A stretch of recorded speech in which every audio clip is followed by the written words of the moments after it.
ఈ పులియని రొట్టెల పండుగ. दूसरी जो है अखमीरी रोटियों का पर्व। రక్షణ పొందిన తర్వాత రెండవ గొప్ప సంతోషం ఏమిటంటే పులియని రొట్టెల పండుగ. उद्धार पाने के बाद दूसरी खुशी और आनंद की बात यह है अखमीरी रोटियों का पर्व। ఈ పులియని రొట్టెల పండుగ అంటే పులుపు లేని రొట్టెల పండుగ. अखमीरी रोटी यानी जिसमें कट्ठापन ना हो। పులుపు అంటే అర్థం ఏంటి?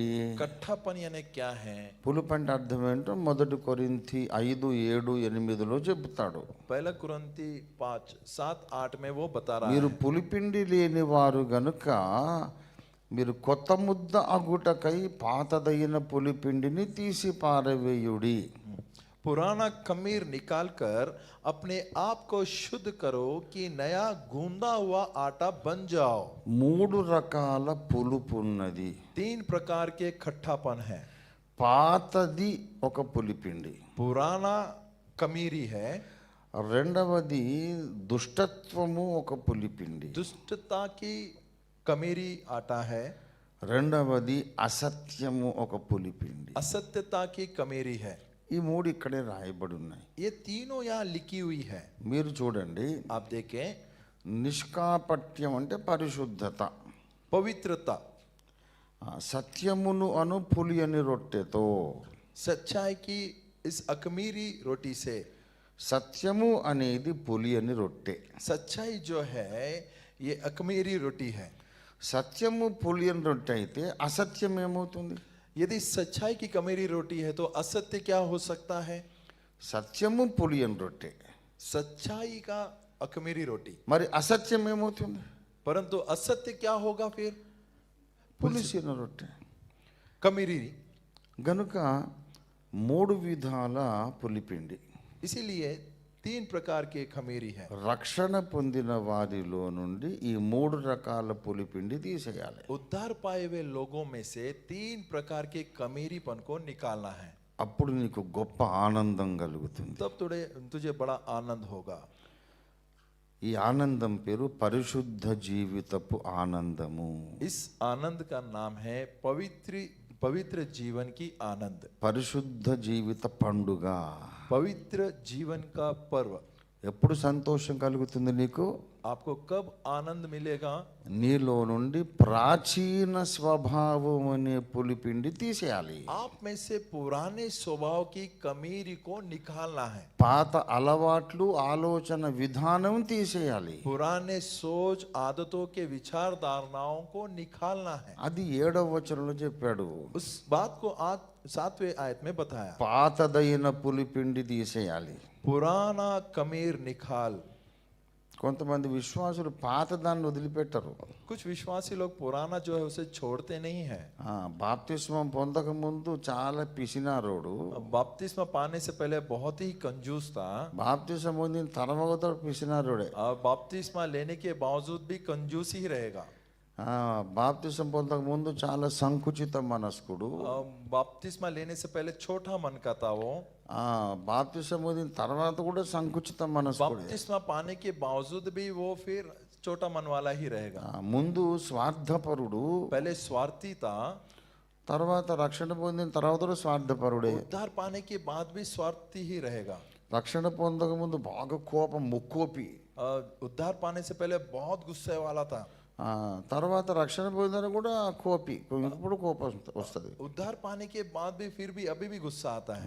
నిమిషంలో సర్వమని కోపం వచ్చేస్తుంది. एक ही मिनट में बहुत तुरंत गुस्सा आ जाती है। నిదానం లేదు. उनमें सब्र नहीं है।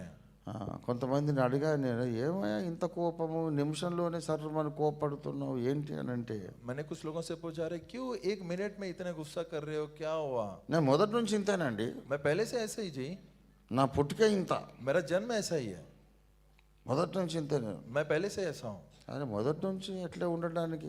నువ్వు బాప్తిస్మం పొందావు కదా, పాతదాన్ని వదిలేయాలి కదా. पहले से ऐसा क्यों? आपने बपतिस्मा लिए हो ना, पुराना जो है उसे छोड़ना है ना। ఇక వదలడం అదంతా మన వల్ల కాదండి. ఈ కట్టే ఇట్లా రాలిపోవాల్సిందే. हाँ, वो छोड़ना हमसे नहीं होता, जैसा है वैसा ही गिर जाना है। నేను ఇంతేనండి मैं ऐसा ही हूँ। అంటే వాడు మొత్తం పులిసిపోయిన రొట్టె. इसका मतलब वो खमीरी रोटी है।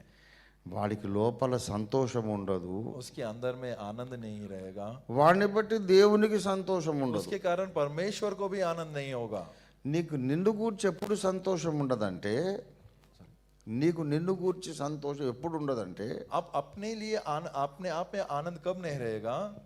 దేవునికి నిన్ను గూర్చి సంతోషం లేకపోతే నీకు కూడా సంతోషం ఉండదు. परमेश्वर को आपके प्रति यदि आनंद नहीं हो तो आप में भी आनंद नहीं रहेगा। యేసు ప్రభు బాప్తిస్మం పొందిన తర్వాత यीशु मसीह बपतिस्मा पाने के बाद పరలోకం నుండి తండ్రి మాట్లాడాడు.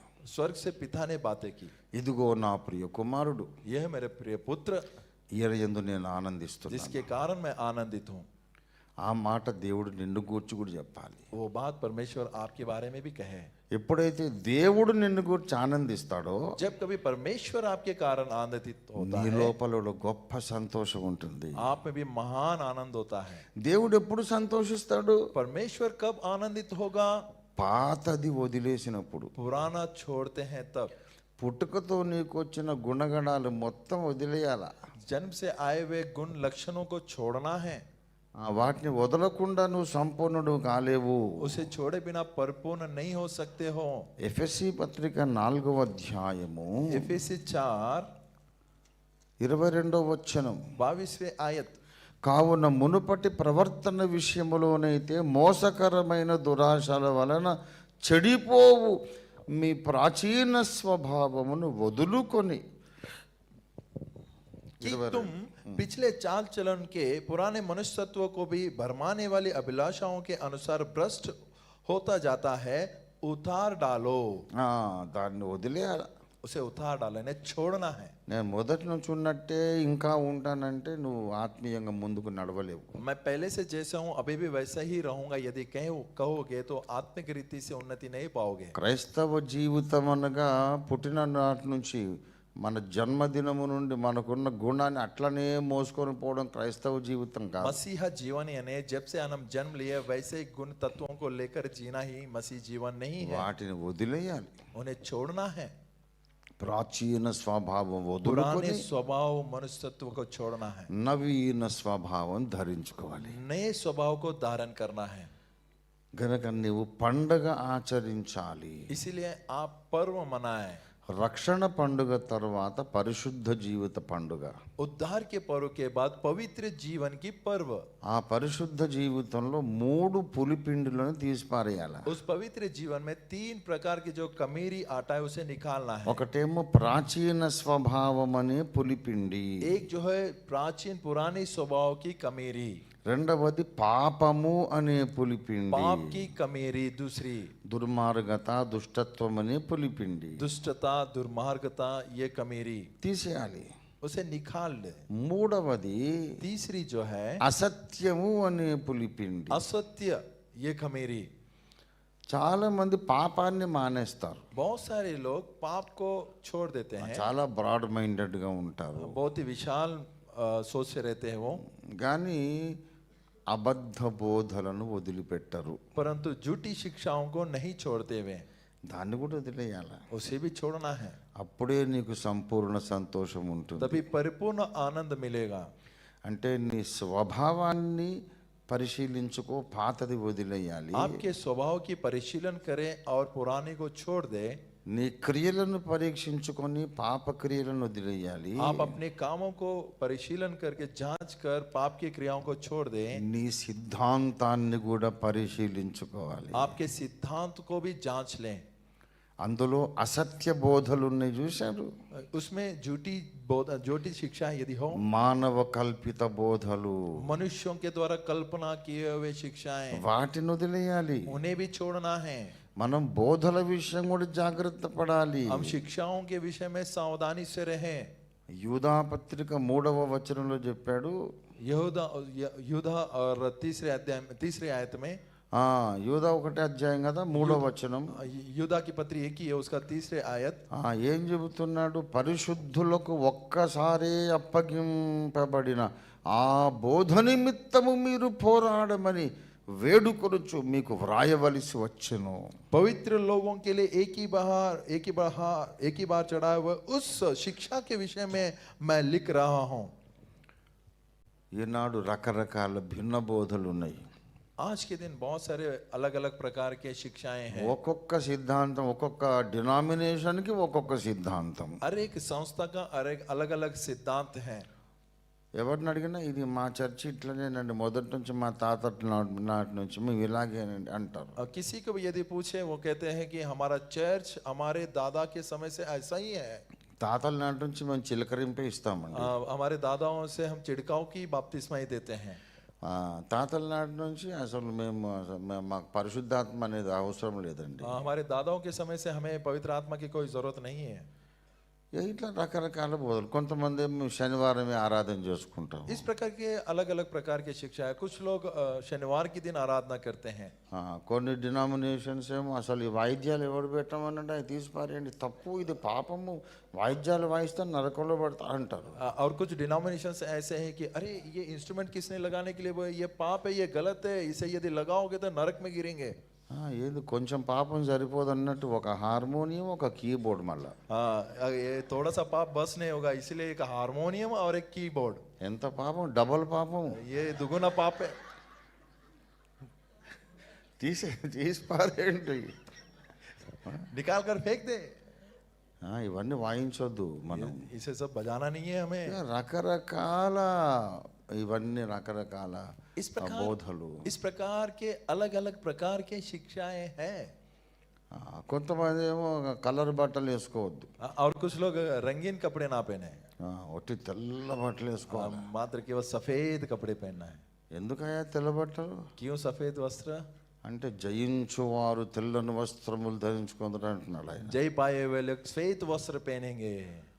ఒక ఆయన ఎప్పుడు తెల్ల బట్టలు కనపడేవాడు. एक व्यक्ति जो है हरदम सफेद कपड़ों में दिखता था। నేను అనుకున్నా ఆయన ఒక ఎలక్ట్రిక్ డిపార్ట్మెంట్ పనిచేస్తాడు.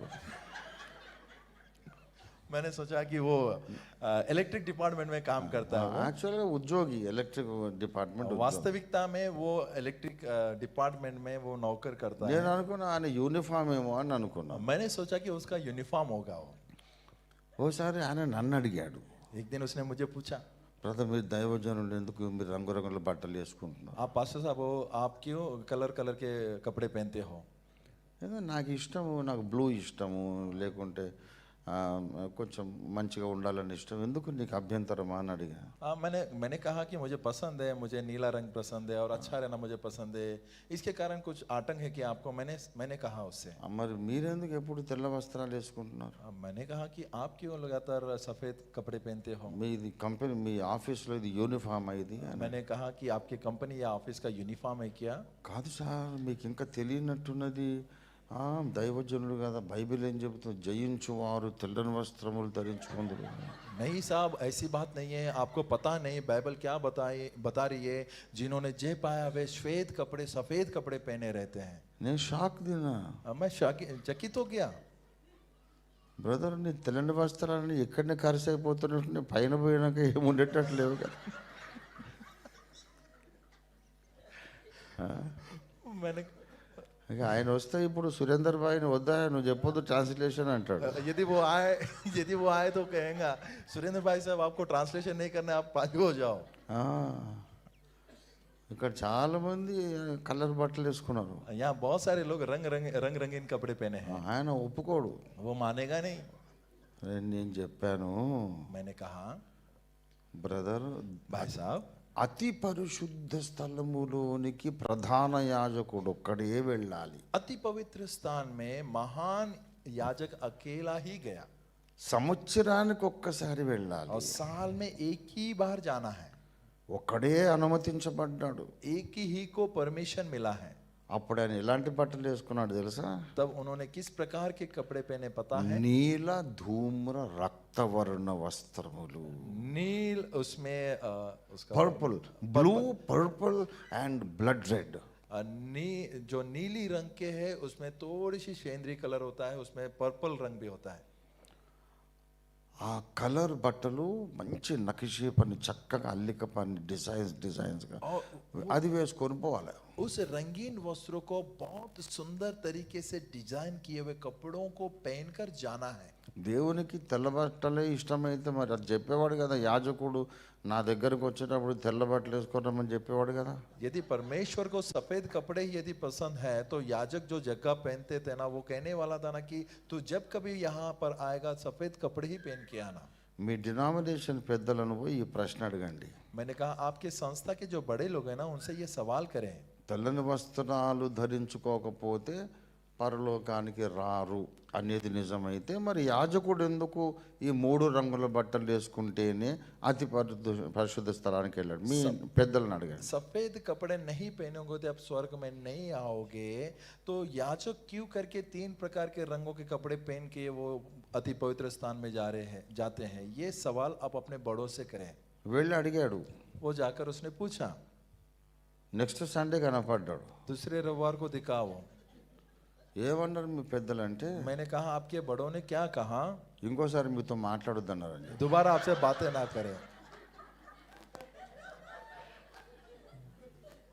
ఆయన ఎవరో డేంజర్ ఉన్నాడు, మన పునాదులే కదిలించేసుకున్నాడు. वो भी भयानक है, वो हमारे नींवों को हिला रहा है। మనుషులు కల్పించిన బోధలు ఇవన్నీ. मनुष्य के कल्पना की हुई शिक्षाएं ये सब। అరే వాయిద్యాలు వాయించడం తప్పేంటండి?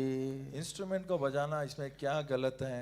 150 కీర్తన నిండా అదే రాయబడి ఉంది. 150वें भजन में पूरा वही लिखा हुआ है। తంబురతోను, సితారతోను, सितार से, పిల్లన గురువులతోను. పిల్లన గురువులు తెలుసా మీకు? आपको फ्लूट पता है ना? ఫ్లూట్. फ्लूट बांसुरी। 2 రకాల ఫ్లూట్స్ ఉంటాయి. 2 प्रकार की बांसुरी होती है उसमें। ఒకటేమో ఇట్లా వెదురు బొంగు ఫ్లూట్, एक प्रकार इस प्रकार से सीधा रहता है विदम्ब। రెండోది మటన్ కర్రీలో ఉన్న ఫ్లూట్. दूसरा मटन करी की फ्रूट।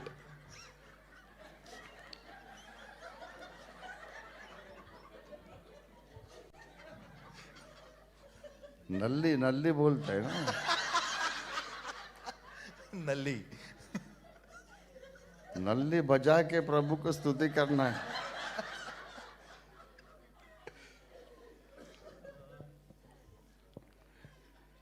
ఇవన్నీ మనుషులు కల్పించిన బోధలు, అన్ని రిస్ట్రిక్షన్స్ అన్ని పెట్టి मनुष्यों के जो शिक्षा है इस पे पाबंदियां लगाकर వాయిద్యాలు వాయించొద్దట కానీ ప్రభురాత్రి భోజనం అప్పుడు బేకరీ బండ్లు తెచ్చిస్తున్నాడు.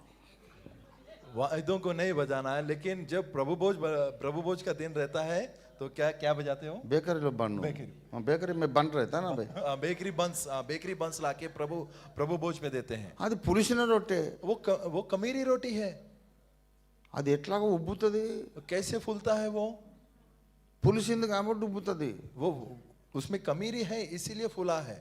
పులియన్ రొట్టె కావాలి అని చెబుతుంటేనేమో పులిసిన దాంతోనే ప్రభురాత్రి భోజనం పాటిస్తారు. अकमीरी रोटी चाहिए, परंतु जो कमीरी है उसे लेकर आकर प्रभु भोज में दे रहे हैं। కానీ హార్మోనియం వద్దట. परंतु हारमोनियम नहीं चाहिए। What is this non sense? ये क्या है? ये मूर्खता।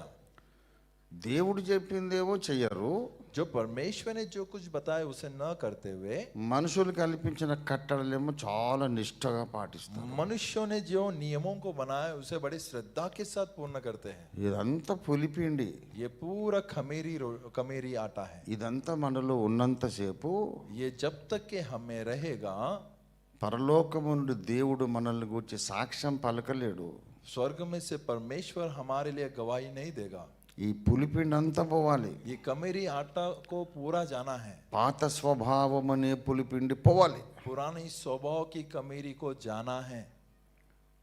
తర్వాత పాపము, పాప క్రియలు అనే పులిపిండి పోవాలి. पाप और पाप के क्रिया है, वो कमेरी आटा जाना है। మానవ కల్పిత అసత్య బోధలు అనే పులిపిండి పోవాలి. मनुष्यों के कल्पना की वे असत्य शिक्षाओं की कमीरी को जाना है या छोड़ना है। సంఘము ఈ 2 స్టెప్పుల వరకే నేర్చుకున్నది. कलीसिया ये दोनों सीढ़ियों तक ही सीख ली है। బోధకులందరూ బోధ చేస్తారు, उपदेशक प्रचारक लोग प्रचार करते हैं, పాపాన్ని వదిలేయమని చెప్తారు, पाप को छोड़ दे वे कहते हैं, ప్రాచీన స్వభావం వదిలేయమని చెప్తారు. पुराने स्वभाव को छोड़ने के लिए कहते हैं।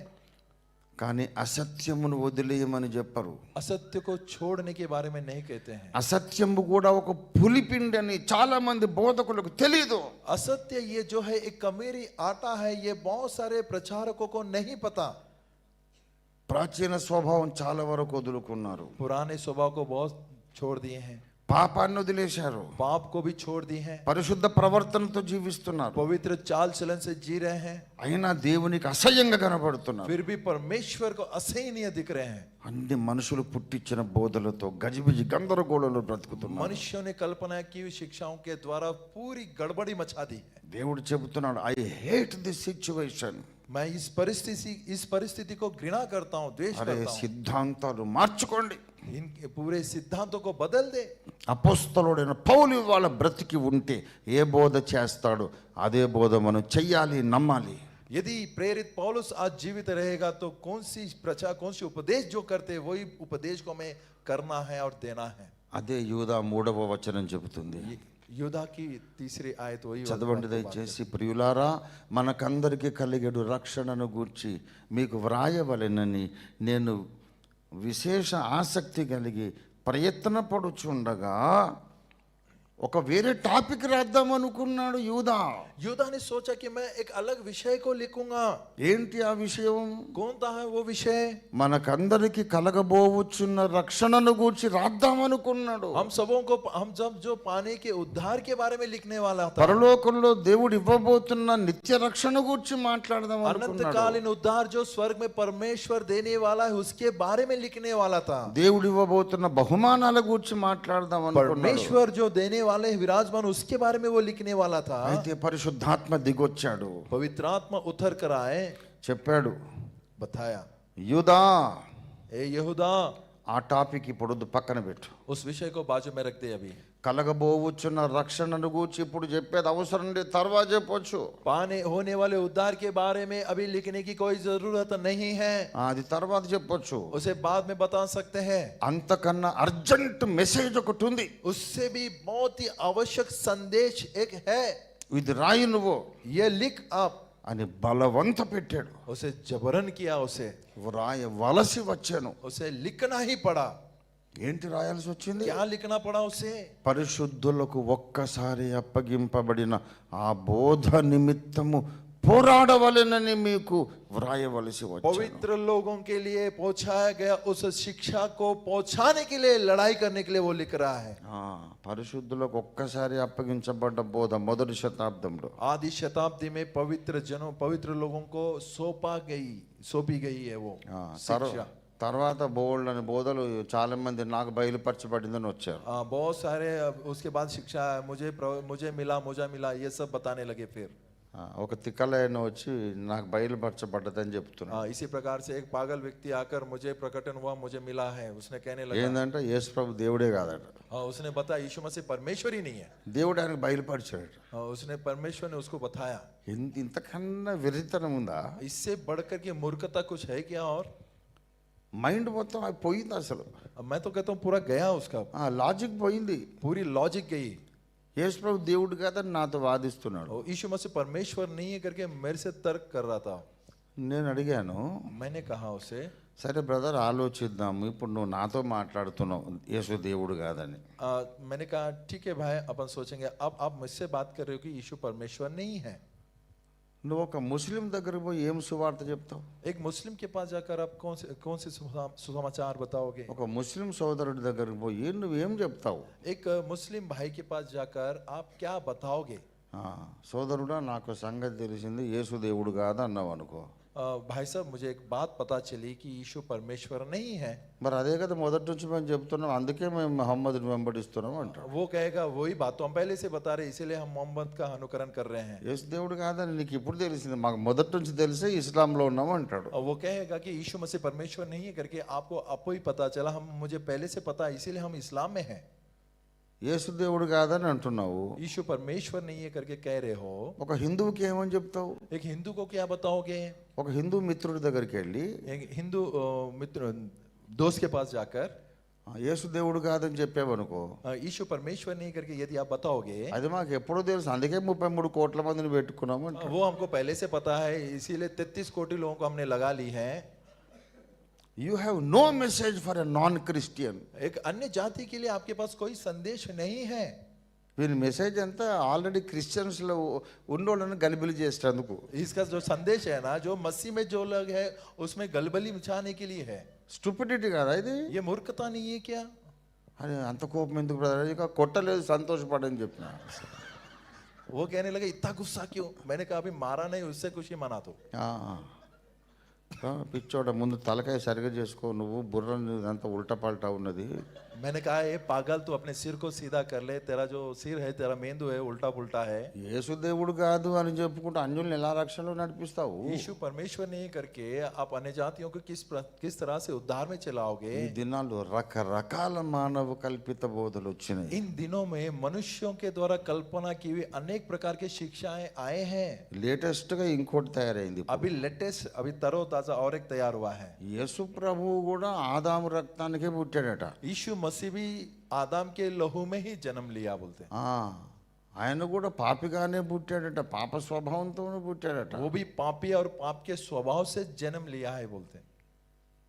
అరే యేసు ప్రభువులో మరియ రక్తం ఉంది, ఆదాము రక్తం ఉందని వాదోపవాదాలు చేస్తున్నారు. यीशु मसीह में मरियम के खून में आदम की लहू, आदम का खून है करके इस प्रकार से विवाद करने लगा। యేసు ప్రభువు లోపల ఆదాము రక్తం ఉంటే यीशु मसीह में यदि आदम का लहू हो, ఆయనకే ఒక రక్షకుడు కావాలి. ఆయన ఏమి రక్షిస్తాడు? उसे एक उद्धार करता चाहिए। वो कैसे दूसरों को उद्धार करेगा?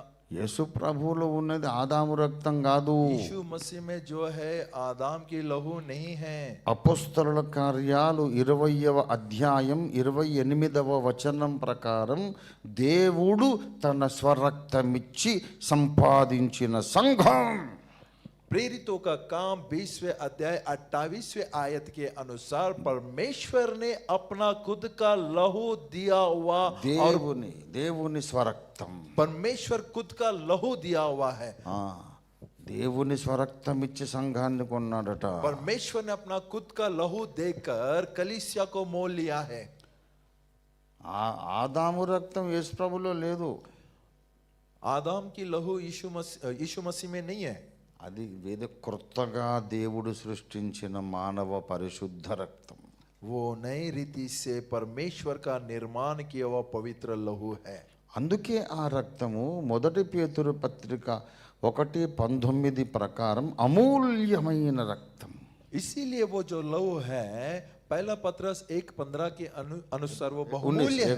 1:19 के अनुसार बहुमूल्य है। ఆదాము రక్తమే యేసు లోపలికి వస్తే అది అమూల్య రక్తం ఎట్లా అవుతుంది? यदि आदम की लहू यीशु मसीह में आ जाए तो बहुमूल्य कैसे होगा? అప్పుడు నాది కూడా అమూల్య రక్తమే. फिर मेरा भी बहुमूल्य लहू है। యేసు ప్రభు నన్ను క్షమించేది నేనే ఆయనను క్షమిస్తాను. यीशु मसीह मुझे क्या क्षमा करेगा? मैं यीशु मसीह को क्षमा करूंगा। ఎంత తెలివి తక్కువ వాదనండి. कितनी मूर्खता की बात है। మనందరి రక్తము కలుషిత రక్తము.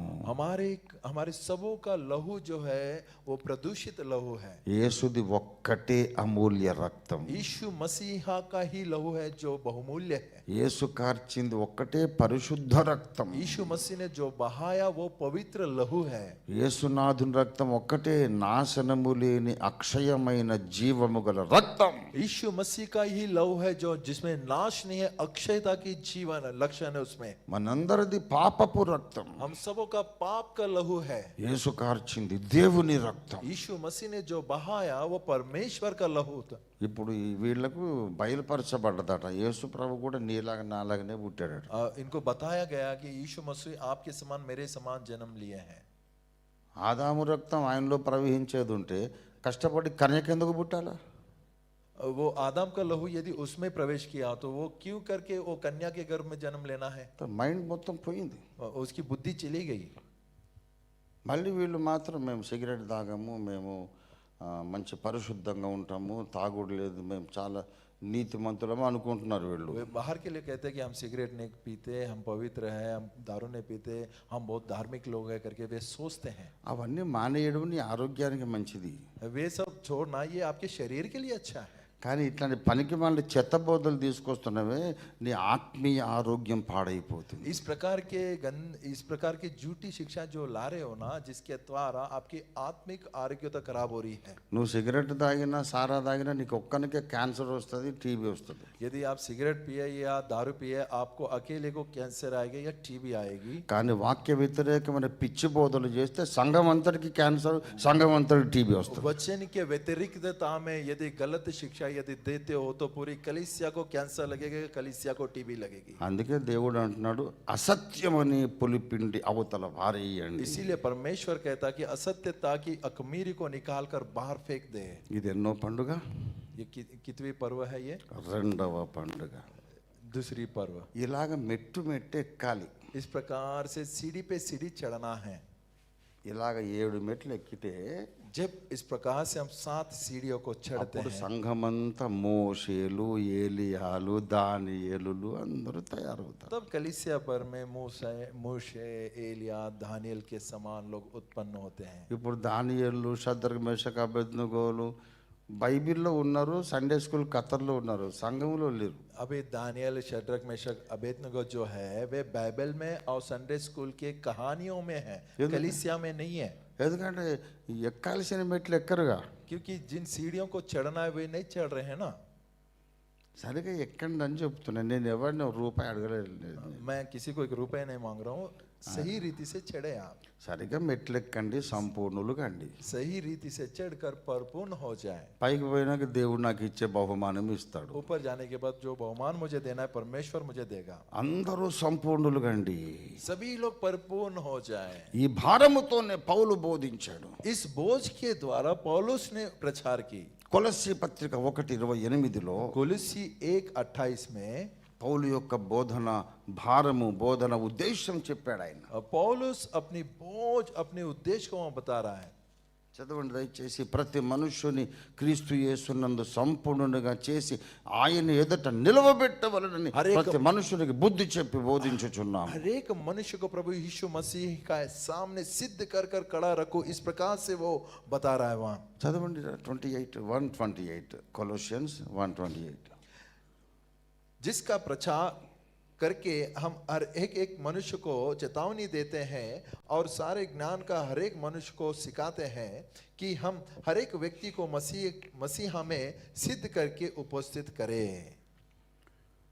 అందరిని యేసు ఎదుట సిద్ధ కరికే సంపూర్ణ సిద్ధి పొందిన వారుగా నిలబెట్టాలి. सबों को मसीहा के सामने परिपूर्ण सिद्धता के सामने खड़ा रखे उपस्थित करें। అది పౌలు భారం, ये पौलुस का बोझ है। పరిశుద్ధాత్మ దేవుని భారం. पवित्र आत्मा परमेश्वर का बोझ है। ఇవాళ నా భారం అది. आज मेरा बोझ है वो। ఇలా చెబితే ఇష్టం లేదు. इस प्रकार से बताओ तो पसंद नहीं आता। ఏదో కాసేపు హల్లెలూయా గాడ్ ఈజ్ గుడ్ అది అని చెప్పి టైం పాస్ బోధలు చేయాలి, వెళ్ళిపోవాలి. टाइम पास प्रचार हालेलुया गॉड इज गुड इस प्रकार से बताकर जाना है। అందుకే బ్రతుకంతా సేవ చేసిన మోషేలను, ఏలియాలను తయారు చేయలేకపోతున్నారు. जीवन काल भर सेवा करने के बावजूद भी मूसा, एलिया इस प्रकार के लोगों को तैयार नहीं कर पा रहे। మతం తయారైంది, एक धर्म तैयार हुआ है। క్రిస్టియన్స్ అంటే ఏందో ఒక ఆయన నిర్వచనం చెప్పాడు. मसीह लोग क्या है इसका निर्वचन बताया एक व्यक्ति ने। క్రిస్మస్ నాడు పైన స్టార్, ఇంటి మీద స్టార్, ఇంట్లో బారు అట. क्रिसमस के दिन घर के ऊपर स्टार और घर के अंदर बार, ये डेफिनेशन है। అట్లా తయారైంది సంఘం. कलीसिया इस प्रकार से तैयार हुई है। ఓసారి నాకు హైదరాబాద్లో ఒక పెద్ద ఆయన కలిశాడు. हैदराबाद में एक बड़ा बुजुर्ग व्यक्ति मुझे मिला। నేను సురేందర్ భాయ్ కలిసి ఎంత ఉన్నామో అంతకంటే లావు ఉన్నాడు ఆయన. मैं और सुरेंद्र भाई हम दोनों मिलकर जितने उससे भी मोटा है। మంచి వైట్ ఖద్దరు బట్టలు వేసుకున్నాడు. अच्छे सफेद कदर कपड़े पहना है वो। ఆయనకు ఈ 4 వేళ్లకు మంచిగా బంగారు ఉంగరాలు ఉన్నాయి. Rich man. बहुत ही धनवान है, चारों उंगलियों में पूरे सोने की अंगूठियां हैं। ఆయనకు ఎవరో పరిచయం, పాస్టర్ రంజిత్ తోఫీర్ గారండి నేను పరిచయం చేశారు. पास्टर रंजीत तोफीर करके उन्होंने परिचय करा दी। పాస్టర్ గారా, पास्टर साहब है। గబగబా కార్లోంచి దిగి ఆయన పాదాభివందనం చేసి బ్లెస్ చేయండి సార్, నన్ను బ్లెస్ చేయండి సార్ అని. तुरंत वो कार में से निकलकर वो झुका और नमस्कार किया और उसने कहा मुझे आशीषित करे, आशीषित करे। అంత ధనవంతుడు అన్యుడే. वो अन्य जाति है, बहुत ही धनवान है। నన్ను బ్లెస్ చేయండి సార్ అన్నాడు. मुझे आशीषित करे साहब। నాకు చాలా ఆనందం కలిగింది. मुझे बड़ी खुशी हुई। ఇంత ధనవంతుడు అయ్యుండి అన్యుడయ్యుండి ఒక దైవజనుడికి కాళ్ళు మొక్కి దీవించమంటున్నాడు. इतना बड़ा धनवान होकर एक अन्य जाति होकर जैसे कि एक पासवान दिखते से वो कहता है कि दंडवत करके कहता है कि मुझे आशीषित कर। ఎందుకండి నన్ను ఆశీర్వాదం అడుగుతున్నారు? मैंने कहा क्यों कर मुझे आशीषित करने के लिए कह रहे हो? అంటే క్రైస్తవులు అంటే నాకు చాలా గౌరవం అండి, అసలు పాస్టర్లు అంటే ఇంకా గౌరవం సార్. उसने कहा कि मसीह लोग यानी मुझे बड़ा अभिमान है और पास्टर होने से और भी बड़ा अभिमान होती है। అలాగ ఎందుకు అంటే इस प्रकार से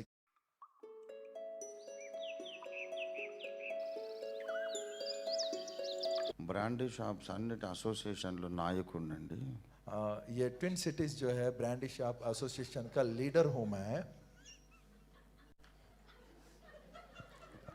సంవత్సరం అంతా ఎంత అమ్ముడుపోతుందో మాకు క్రిస్మస్ నాడు ఒకరోజు అంతకంటే ఎక్కువ అమ్ముడుపోతుంది సార్. साल भर में जितना बिकता है उससे भी ज्यादा मात्र क्रिसमस के दिन में बिकता है।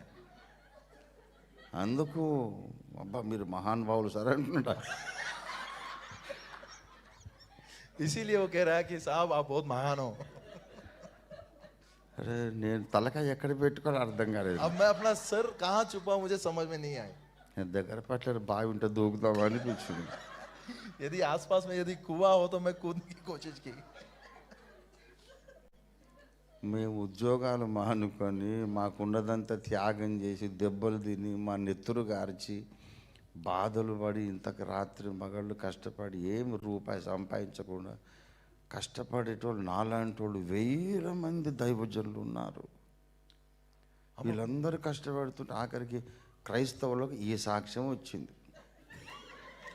हम अपने नौकरियां छोड़कर सब कुछ त्याग देकर बिना कमाए के सब कुछ खोकर मार खाते हुए मेरे समान हजारों तादाद में पासबानों को तैयार कर दिन रात मेहनत करने के बाद मसीह लोगों को इतनी अच्छी गवाही मिली है।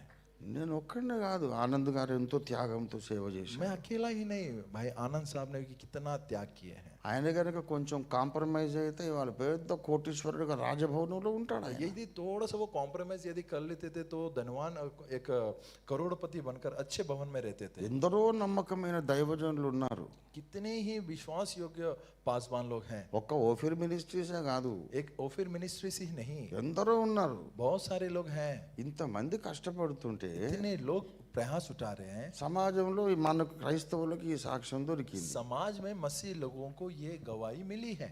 ఎందుకంటే మెయిన్ లైన్ చర్చెస్ పెద్ద పెద్ద సంఘాలలో కరెక్ట్గా మెట్లెక్కించే కాపరి కానీ బోధకుడు కానీ లేడు. मेन लाइन चर्चेस जितने भी बड़ी बड़ी कलीसिया है उन्हें सही पैमाने पे सीढ़ियों को चलाने का उपदेशक और चरवा नहीं है उनके पास। ప్రతి మనుషుని సంపూర్ణునిగా చెయ్యాలనే భారమున్న బోధకులు లేరు.